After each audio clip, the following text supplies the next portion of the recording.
Hey there, welcome back to the channel. Today, we're going to be looking at automotive relays. How they work, how you wire them, that sort of thing. Let's get started.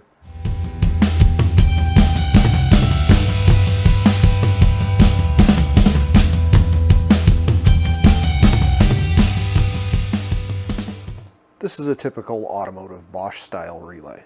You see them in most new vehicles, but in classic cars, 60s, 70s, etc., you don't see these. It's not that they didn't have relays when those cars were made.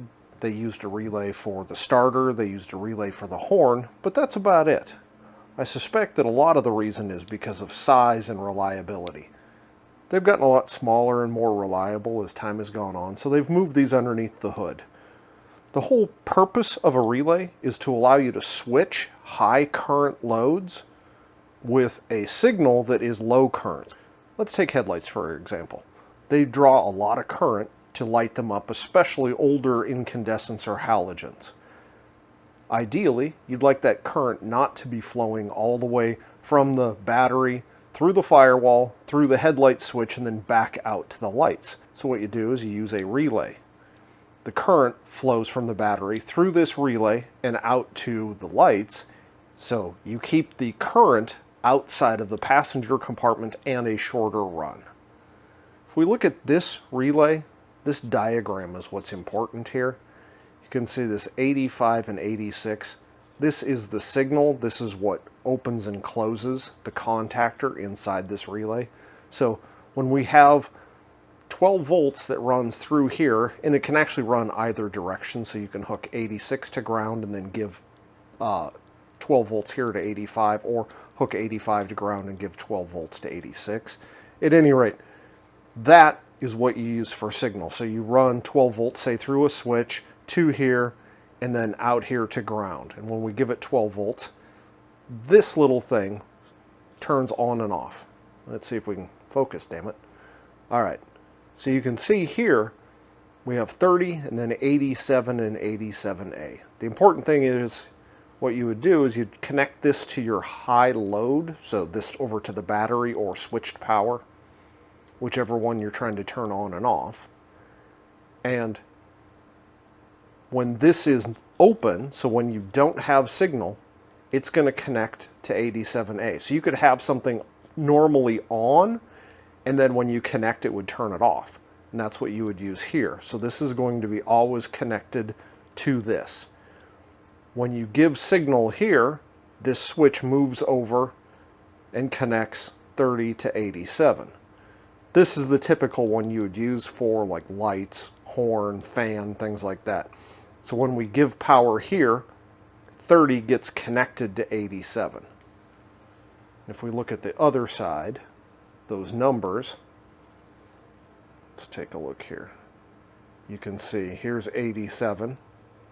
87A is this middle one. 30 is here. So you hook your battery power up here, your high load, and then whatever you're trying to drive is here. This is the normally on, this is normally off, and then this to this is your signal. So one of these typically just goes to ground, and the other one comes from your switch or whatever it is that you're using to turn it on and off. So let's go take a look at how we wire one of these actually up in a vehicle. If you need to connect these type of connectors, come on, focus. You need a special kind of crimper for this. So you can see it's got two here and here, two regions. This is designed to grab the wire. This grabs the insulation. Your tool needs to have, you can see how this is kind of W-shaped. Here, here, and here.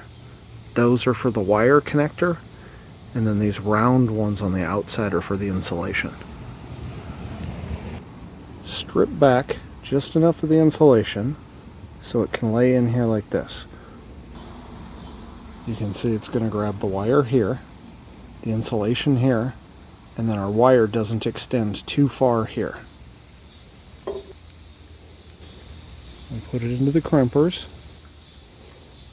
Check the insulation, check the wire. It's going to go into that W shape,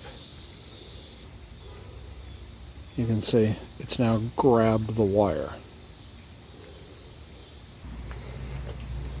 Next we do the insulation.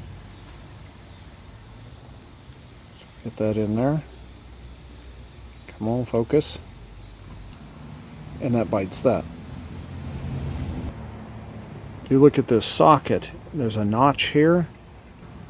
That notch catches this. You can see the ridge really well here. That ridge goes between these, goes through that valley in this terminal.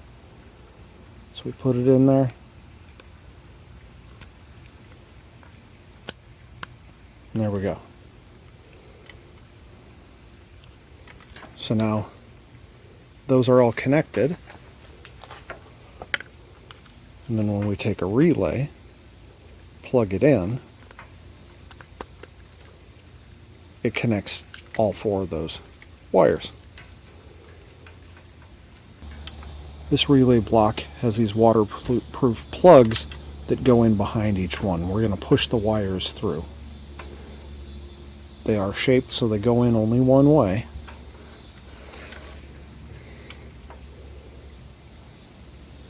Just take the wire, push it through.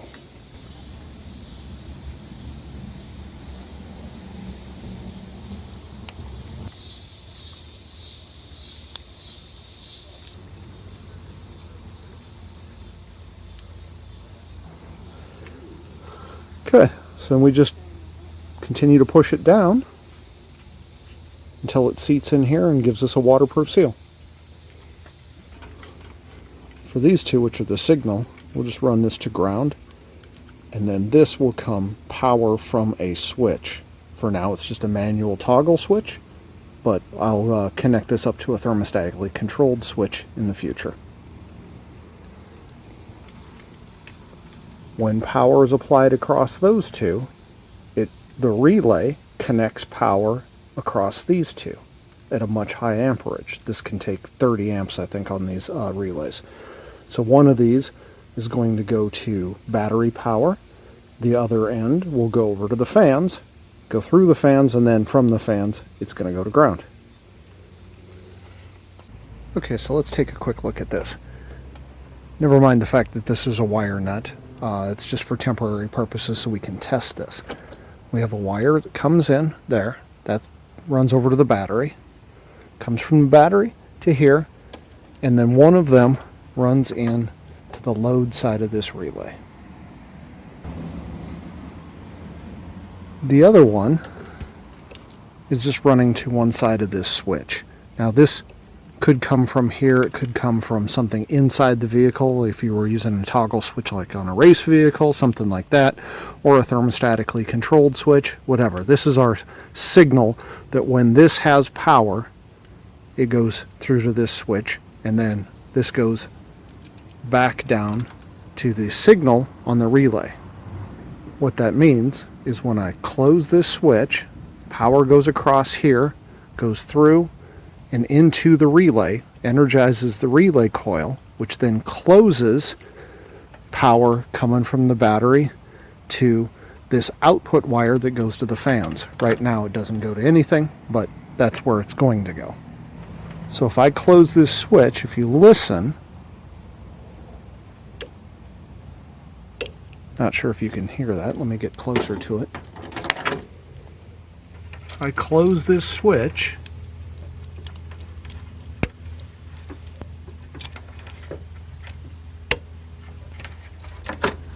that relay is opening and closing.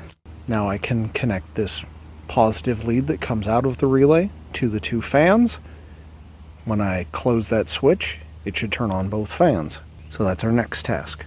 Thanks for watching.